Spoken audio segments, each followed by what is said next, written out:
Esto es la repregunta y yo soy Luciana Vázquez. Inauguramos este año 2026 con nuevos temas y el tema de esta semana es si la Argentina efectivamente va a poder ingresar al camino de una economía abierta y sostenible. El conflicto que se disparó entre el gobierno y el grupo Techint la semana pasada por la adjudicación de una licitación a una empresa de la India instala preguntas interesantísimas en la Argentina. ¿Cómo se produce el pasaje de una economía protegida, de un proteccionismo distorsivo, a una economía abierta y sostenible, en el sentido de que conduzca a bases sociales de empleabilidad y de actividad económica que beneficien también a la Argentina? Esa es la gran cuestión. ¿Por qué otros países lo han podido hacer? Por ejemplo, Chile, y Argentina todavía no. ¿Qué tiene que aprender Argentina de algunos ejemplos interesantes del mundo? Bueno, de eso vamos a hablar hoy en la repregunta. Vamos a pensar el tema de la mano de un sociólogo que viene pensando esta cuestión aplicada al caso argentino desde hace muchos años. Ha sido parte del eje de su trabajo de investigación. Me refiero a Carlos Weisman. Muchísimas gracias, Carlos, por estar hoy en la repregunta. Qué gusto estar aquí. Bueno, Carlos es doctor en Sociología por la Universidad de Harvard, es profesor emérito de Sociología y de Estudios Internacionales por la Universidad de California en San Diego.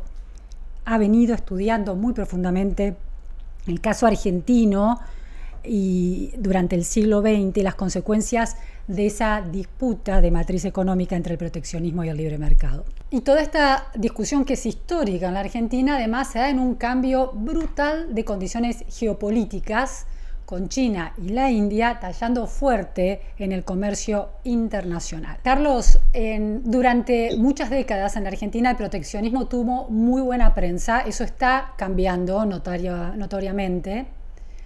Ahora, hay una versión preocupante de una apertura económica o de un libre mercado, es decir, en cualquier condición que se realice la apertura económica de la Argentina y su ingreso a una etapa de libre mercado lo más extensa, lo más amplia posible, ¿es razonable y es productiva para una Argentina sostenible? ¿O hay que trazar algunas distinciones ahí? Claro, la cosa es complicada. En mi análisis, y no es exclusivamente en mi análisis, sino que ahora muchísima gente dice cosas parecidas, el cierre de la economía desde la posguerra es la causa central de lo que yo llamo la reversión del desarrollo en la Argentina, que consiste básicamente en lo siguiente. Hasta la Segunda Guerra Mundial, la Argentina no era considerado un país subdesarrollado, un país latinoamericano típico, sino lo que en la terminología de la época, la literatura económica de los 20 y los 30, se llamaba tierras de asentamiento reciente. O sea, la Argentina se lo agrupaba con países como Canadá, Australia, Nueva Zelanda, etcétera, más que con países como México o Brasil. Porque los niveles de vida, y cuando hablo de niveles de vida me refiero no solamente en términos de promedio, sino sobre la base de indicadores tales como salarios de trabajadores, ese tipo de cosas, eran más comparables a los de Europa que a los de los países de América Latina. En realidad, si uno mira a la Argentina en la década del 30, los salarios de los trabajadores eran más altos que en la mayoría de los países de Europa Occidental, del sur de Europa más que de Europa Occidental en general. Y eso es lo que explica la inmigración masiva de europeos a la Argentina. Entonces, en la gran inmigración europea, entre mediados del siglo XIX y la Segunda Guerra Mundial, o mejor dicho, la crisis del 30, la Argentina fue el segundo país receptor de inmigrantes europeos en el continente americano, detrás de Estados Unidos. O sea, el estatus argentino hasta la Segunda Guerra Mundial era la de un país rico.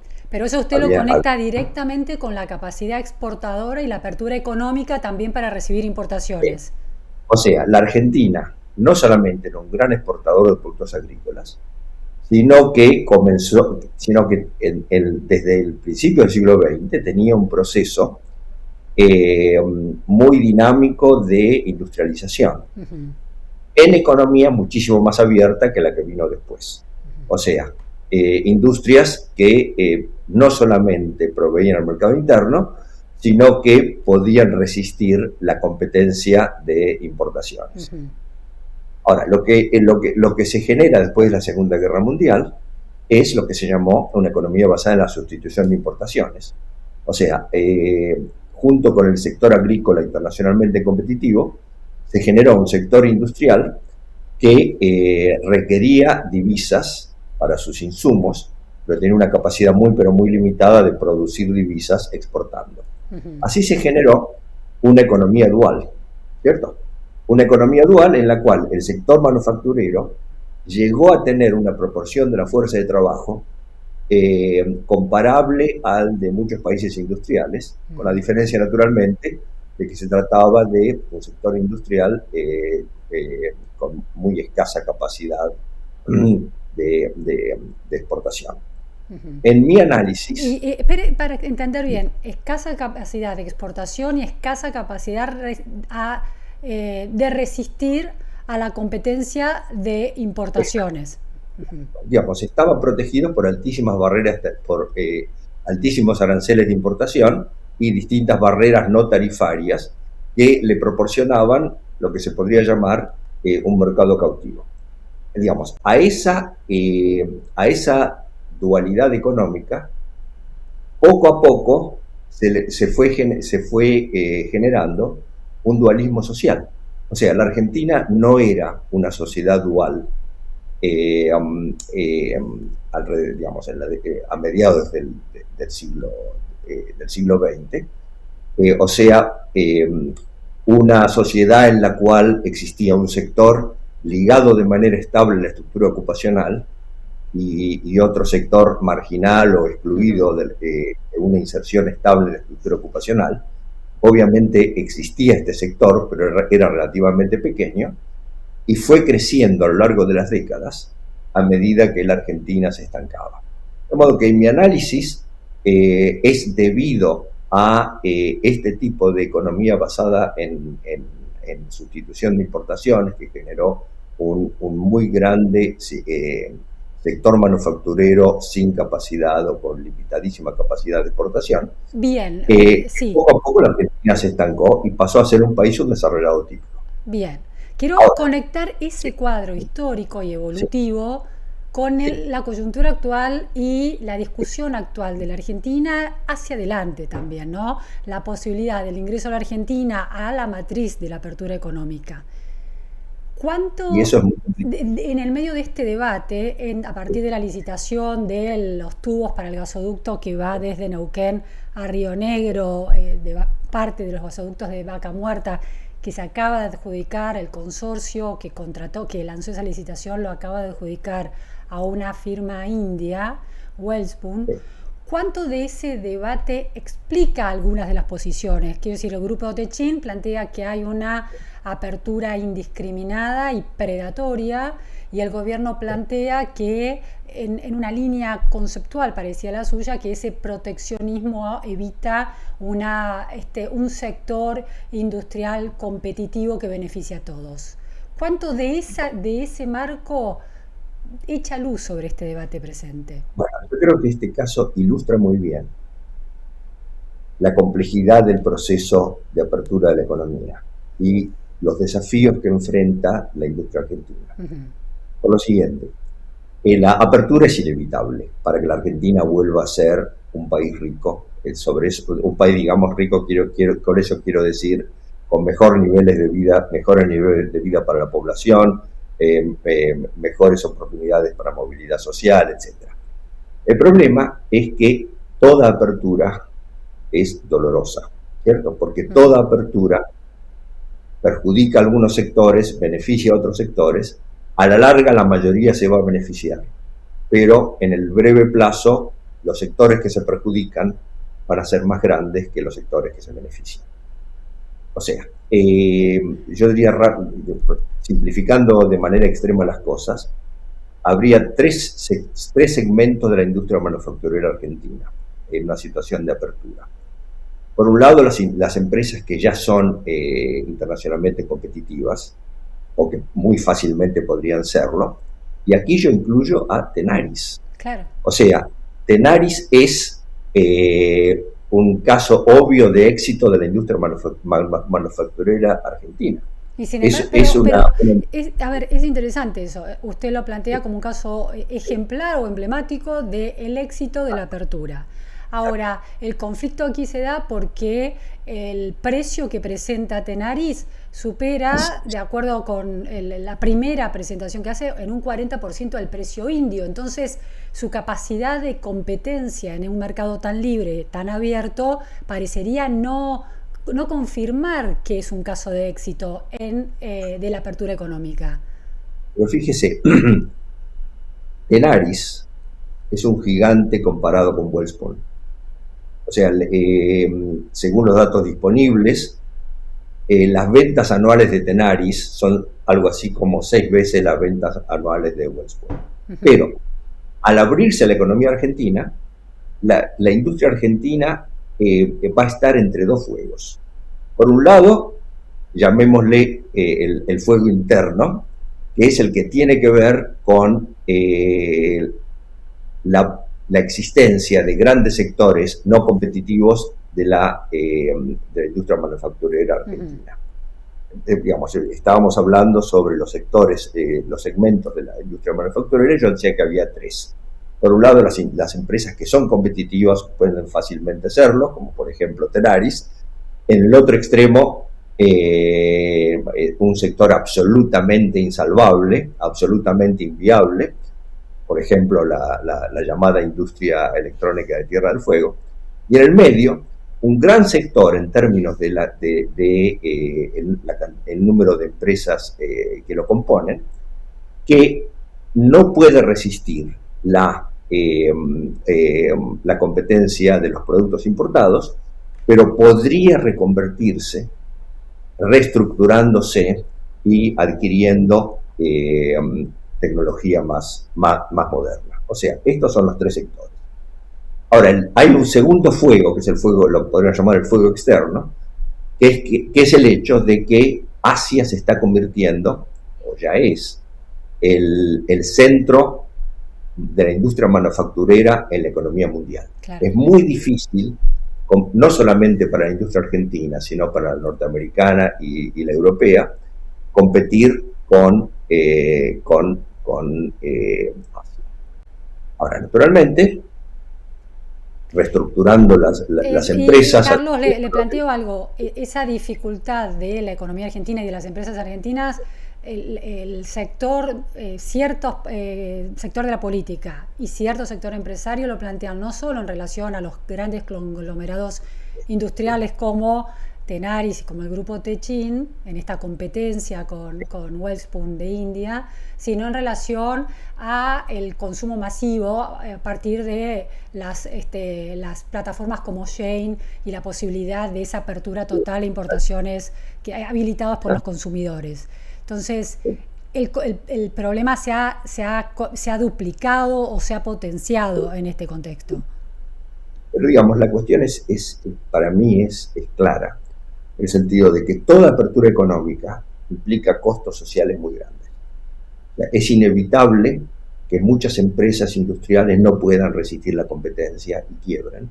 Es inevitable que un sector importante de la fuerza de trabajo manufacturera pierda su trabajo, sean desplazados. El problema desde el punto de vista gubernamental es cómo administrar la apertura de modo de reducir en lo posible sus costos sociales. Y es por eso que yo planteo que tiene que haber un secuenciamiento de las políticas, de modo tal que la apertura plena suceda cuando se hayan establecido mecanismos de amortiguación de los costos sociales. La idea es hacer la economía de mercado abierta socialmente viable. Y yo planteo que la apertura plena debería suceder una vez que hay 3 mecanismos de amortiguación disponibles y funcionando. El primero es que haya crédito abundante para la reconversión industrial. De modo que las empresas que puedan potencialmente reconvertirse lo hagan importando la tecnología más moderna, etcétera, etcétera. Un segundo punto tendría que ser la existencia de una reforma laboral más profunda que la que se está discutiendo. ¿En qué sentido más profunda? Una reforma laboral que sea funcional a la reestructuración de las empresas. O sea, una reforma laboral en la cual los trabajadores que queden desplazados reciban un seguro de desempleo robusto y además servicios que los ayuden a reinsertarse, que ese va a ser el punto 3, pero que no impliquen un aumento muy grande para las empresas mediante el pago de indemnizaciones. O sea, estamos hablando de empresas que puedan reconvertirse. O sea, que los trabajadores desplazados reciban un seguro sólido de desempleo, pero que el pago de ese seguro de desempleo no consista en indemnizaciones pagadas por las empresas, porque en ese caso el costo de la reconversión sería altísimo para la gran mayoría de las empresas pequeñas y medianas. Claro, claro. Porque, digamos, no solamente van a tener que adquirir internacionalmente la tecnología más moderna, sino también pagar indemnizaciones que para las pequeñas empresas puede implicar un costo muy grande. Ahora, Carlos, usted está planteando la viabilidad social, es decir, que en ese equilibrio general que se tiene que lograr cuando un sector necesariamente se reduce o eventualmente desaparece, otros sectores se tienen que robustecer para tomar a esos recursos humanos, esas personas que quedaron desempleadas, reconvertidas a partir de la plataforma de un seguro desempleado durante X tiempo y formación para adaptarse. Ahora, la otra cuestión es las empresas. Las empresas plantean que las condiciones macroeconómicas de la Argentina, tributarias, por ejemplo, también, no son la cancha a partir de la cual esa apertura pueda darse de un día para el otro, las condiciones actuales. Entonces, ¿ahí también la viabilidad social pasa por ese lado? Es muy complicado, digamos. Está por un lado el crédito abundante, sobre el que después querría hacer un comentario. En segundo lugar, la reforma laboral que no incremente el costo de la reconversión para las empresas que puedan reconvertirse. Y en tercer lugar, tendría que haber políticas de empleo activas. Digamos, que haya o agencias gubernamentales o agencias privadas, sea con fines de lucro o sin fines de lucro, que tengan las siguientes funciones: explorar el potencial de reempleo de cada trabajador desplazado, informar al trabajador desplazado sobre posibilidades de empleo para alguien con sus capacidades o conocimientos, y en tercer lugar, proveer entrenamiento, cuando sea necesario, a los trabajadores desplazados para que puedan ser candidatos para ofertas de trabajo disponibles. Digamos, estos tres mecanismos son necesarios para reducir el costo social de la transición, o sea, para hacer la economía de mercado viable. Ahora bien, el crédito es una cosa mucho más complicada que bajar la inflación, que eso se está haciendo. El gran problema es el problema de la confianza. O sea, si queremos que los bancos presten préstamos de largo plazo, tasas bajas de interés, etcétera, a las empresas para que se reconviertan, tiene que haber confianza en la continuidad de estas políticas, por ejemplo, cuando cambie el signo político del gobierno, ¿cierto? Por eso es indispensable que la apertura de la economía no sea la bandera del gobierno de turno, sino que tenga un apoyo muy grande en sectores de la oposición. ¿Cómo ve usted el discurso del gobierno en relación a la apertura económica, el planteo de que hay parte de un empresariado argentino que en realidad en colusión con el Estado ha cooptado el Estado y no produce un bienestar general para la ciudadanía y para la economía? Es decir, ese discurso que lleva tiene un cariz tan contundente y de enfrentamiento tan abierto, conduce al consenso que usted está planteando? Bueno, digamos, hay una diferencia entre si una proposición es verdadera o falsa y si una proposición es políticamente útil, digamos. O sea, por un lado, es verdad que el cierre de la economía genera empresarios buscadores de renta, o sea, privilegios, etcétera, etcétera. No solamente empresarios, también sindicatos buscadores de renta. Eso es empíricamente cierto. Ahora, en términos prácticos y en términos de la práctica política, no es muy conducente atacar de esa manera a sectores con los que sería necesario establecer acuerdos, a los que sería necesario ayudar a reubicarse en una economía abierta. O sea, hay dos cosas que el gobierno debería hacer. Una de las cuales, digamos, que ha empezado a hacer, pero que requerirían muchísimo más énfasis. Por un lado, tratar de formar una coalición aperturista en la economía, en la sociedad argentina. O sea, buscar sectores de la oposición que entiendan y compartan la agenda de apertura. O sea, esta no puede ser únicamente la bandera del gobierno y sus aliados inmediatos. Digamos, tiene que haber confianza en que en un cambio de gobierno, un cambio, digamos, del signo político del gobierno, se mantengan estas políticas de apertura. Esa es una precondición para que las empresas argentinas que no puedan acceder al crédito internacional, como seguramente lo puede acceder Tenaris, puedan obtener el crédito abundante necesario para su reconversión. O sea, como dije antes, no falta solamente con bajar la inflación, además de la caída del riesgo del país, es importante que haya confianza. Ahora, déjeme hacerle una pregunta, Carlos, porque se nos acaba el tiempo y me quedo con muchas preguntas. Estaba usted analizando el tono que el gobierno le pone a ese proyecto, a esa visión de una Argentina abierta a la competencia internacional. Ahora, en relación a los argumentos del empresariado que quedaron muy articulados en relación al caso Techint, lo que plantea Techint es que otorgarle la licitación a una empresa argentina que tiene mucho empleo en la Argentina y que además potencia mayor cantidad de empleo en una cadena de valor determinada en la que es un jugador importante, debe ser un hecho a tener en cuenta en una licitación internacional.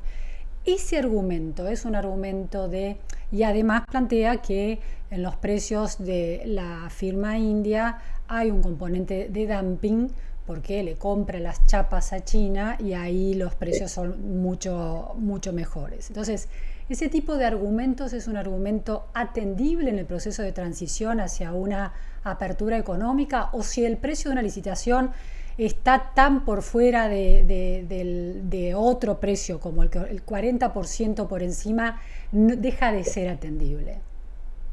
Bueno, si hubo dumping, obviamente eso debe ser tomado en cuenta y eso debe modificar el resultado de la licitación, porque el dumping es una práctica comercial desleal. Ahora, el hecho de que deba preferirse una empresa argentina porque es argentina y porque hay 1.200 puestos de trabajo en juego, esos son típicos argumentos proteccionistas. O sea, la posición que debería tener el gobierno es decir, hay que proteger a los trabajadores, pero no a los puestos de trabajo. Es así. Interesante. A ver, ¿cómo puede desarrollar esa distinción? Bueno, la distinción es la siguiente. Si una empresa es no competitiva, debe cerrar. La destrucción creativa es esencial para que haya un capitalismo eficiente. Ahora, los trabajadores desplazados, también los empresarios que quiebran, deben existir en la sociedad mecanismos de amortiguación, digamos, que reduzcan el costo social de la transformación económica. Y es por eso que yo decía que tiene que haber crédito abundante, tiene que haber una reforma laboral que facilite la reestructuración empresaria y tiene que haber una política de empleo activa que ayude a los trabajadores a reinsertarse. Pero hay un tema muy importante que hay que tener en cuenta, que es que la apertura económica va a generar tasas más altas de desocupación, y encima de eso hay que reabsorber el 40% de la fuerza de trabajo que está en la informalidad. Pero la solución al problema del empleo no la va a producir la industria manufacturera. La solución está en los servicios. O sea, una industria manufacturera en economía abierta puede tener una capacidad exportadora extraordinaria, pero en términos de empleo, con la tecnología de punta actual, no va a absorber una proporción muy grande de la fuerza de trabajo. No es mano de obra intensiva. Y a eso tenemos que agregar la extraordinaria revolución tecnológica que está sucediendo. O sea, desgraciadamente para la Argentina, está abriendo su economía en un momento en que hay dos grandes componentes de la revolución tecnológica que están afectando el empleo. Por un lado, la robotización, que lenta pero seguramente sigue avanzando, y que va a destruir muchos puestos de trabajo en manuales. Y de paso, China, a pesar de tener la enorme población que tiene de 1.400 millones de habitantes, está mucho más avanzada en la robotización que los países europeos o Estados Unidos. En segundo lugar, la inteligencia artificial, cuyos efectos de largo plazo todavía no podemos ni siquiera vislumbrar, va a tener un efecto muy, pero muy fuerte sobre el empleo no manual. Carlos, el empleo profesional, científico, etc. Sí. Carlos, me parece muy interesante la distinción entre trabajador y puesto de trabajo y el impacto que puede tener la apertura económica. Usted señala la destrucción de empleo. Eso es un proceso de transición. La pregunta es, hay una ilusión de que el proteccionismo protege también las fuentes de trabajo. La apertura económica destruye sectores, potencia otros y crea más fuentes de trabajo. Crea empleos, exacto. O sea, tanto la robotización como la inteligencia artificial están destruyendo empleos, pero al mismo tiempo creando nuevos empleos, en gran parte en nuevas ocupaciones, conectadas con el manejo tanto de la robotización como de la inteligencia artificial. Pero el horizonte que hay que tener es que la solución al problema del empleo va a estar en los servicios, no en la industria manufacturera. Cuando hablamos de servicios, hay dos tipos de servicios, los calificados, incluyendo los de muy alta calificación, y los de baja calificación. Entonces, el gran problema es un trabajador manual de la industria manufacturera, desplazado porque su empresa es no competitiva. ¿Cómo reconvertir a este trabajador, de acuerdo a su nivel de educación, su experiencia, sus capacidades, etcétera, o bien en un trabajador de servicios altamente calificado, digamos un programador de software, o un trabajador de servicios menos calificado, un empleado en un hotel, en una zona turística? Bueno, es muy difícil imaginarse esas transiciones, pero son las que enfrenta la clase trabajadora de la industria manufacturera, también en Estados Unidos y Europa. Ahora, entonces, lo traigo un poquito, lo traigo un poquito a un caso más, a una comparación más próxima, ¿no? Sí. ¿Por qué Chile pudo avanzar y convertirse en una de las economías más abiertas del mundo, inclusive no solo de América Latina, con resultados económicos muy interesantes en términos de reducción de la pobreza, de nivel de informalidad, de niveles de salario? ¿Por qué lo pudo hacer y Argentina no? Bueno, en primer lugar, el comienzo de la apertura económica de Chile fue bajo un régimen autoritario, que no enfrentaba oposición de ningún tipo. Es más o menos como en el caso de China, cuando abrió su economía, un régimen que en ese momento era totalitario y que tenía un control absoluto del poder. Felizmente para la Argentina, esa no es la situación en la que la Argentina inicia su apertura. Pero en el caso de Chile, como en el caso de España luego del franquismo, o el caso de Israel en la década del 80. El programa de integración a la economía mundial era compartido por distintas fuerzas políticas. Era compartido por partidos de gobierno y partidos de la oposición. Yo recuerdo en la década del 90, entrevisté a un líder del Partido Socialista chileno que me dijo, y le pregunté, bueno, ¿por qué ustedes no apoyan entrar en el Mercosur? Y el tipo me contestó, bueno, ¿por qué Chile va a entrar en el Mercosur, que es el club de los perdedores? Es el club de países que integran sus economías aislándola de la economía mundial.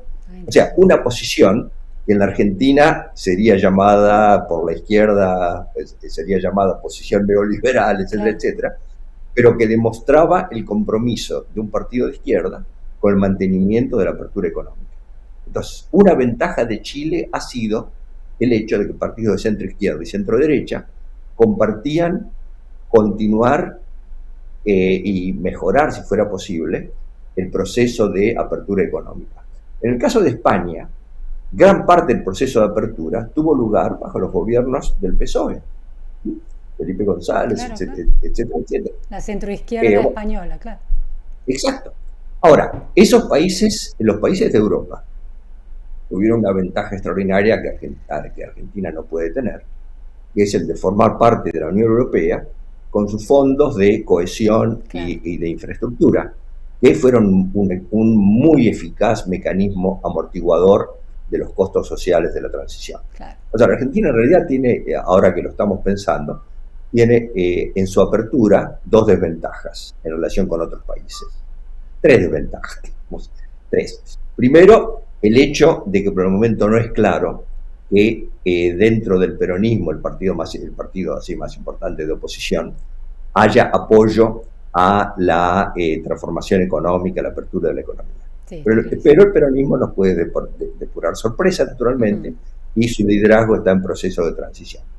En segundo lugar, la Argentina, por no ser un país miembro de algo parecido a lo que fue la Unión Europea, no puede recibir del exterior fondos como los de cohesión o los de infraestructura que amortiguaron el costo social de la transición. Pero y en tercer lugar, el apoyo de Bessent y Donald Trump, como sucedió el año pasado, ¿puede representar una posibilidad? No es equivalente. O sea, ese fue un apoyo para impedir un default. Pero digamos, no es el tipo de apoyo que recibieron países como España o los países postcomunistas de Europa Central, o sea, Polonia, la República Checa, etc. Y en tercer lugar, la Argentina emprende este camino de apertura en un momento en la coyuntura mundial en el cual la revolución tecnológica está destruyendo masivamente empleos tanto manuales como no manuales. Pero no tenemos alternativa. O sea, son condiciones desfavorables en relación con las que tuvieron otros países cuando emprendieron la apertura, pero si queremos volver a ser un país con alto nivel de vida, no tenemos alternativa a abrir la economía. Bien, pero me quedo con eso entonces, Carlos, porque se nos acabó el tiempo, es tan interesante escucharlo, pero me quedo con esa idea. No hay alternativa a la apertura económica. Claro, pero lo que es importante es tener en cuenta lo que en ciencia social se llamaría el secuenciamiento de las políticas. O sea, abrir la economía plenamente, pero una vez que tengamos crédito más fácil que el que existe, una reforma laboral que facilite la reestructuración de las empresas y las políticas activas de empleo. O sea, yo lo hubiera hecho de esa manera, pero la política es el arte de lo posible, o sea, se hace lo que se puede, cuando se puede y cómo se puede, es algo que entiendo muy bien. Claro. Bueno, súper interesante, Carlos, ¿no? Este nivel de profundidad y de precisión que usted le aporta a un debate que se ha vuelto también político, ¿no? Un debate no solo económico, también es político e ideológico. Vamos a ver cómo avanza la Argentina por esos senderos. Le agradezco muchísimo esta participación en la repregunta. Bueno, gracias por haberme invitado. Gracias a todos también por estar hoy aquí.